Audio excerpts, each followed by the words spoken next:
So I think the recording is started. So now I am opening the parcel that has just arrived today in the morning, and let's see what is in there.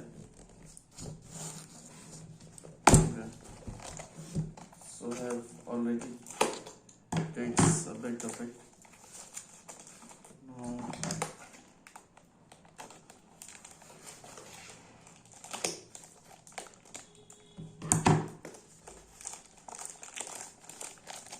let me take this out.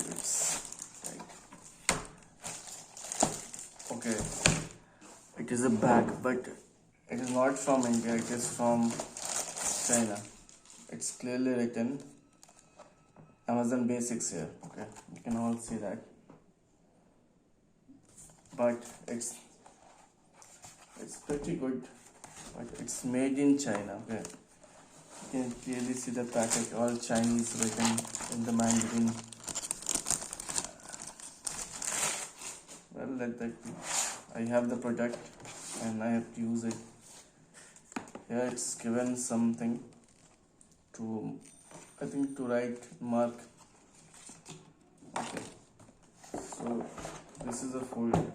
Okay, so huge folder, huge one,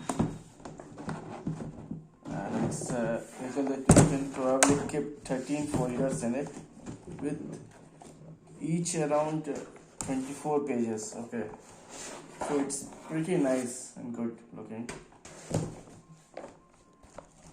It seems durable. Let me see how I can use it to my best. Okay, so here is the locker, and what I will do is I will put the pages and I will put the stickers along with it here like this, and name it as recommended, as I get like studies for job purpose or for any subject like physics, chemistry, maths, or something like that. So that's all. Thank you guys.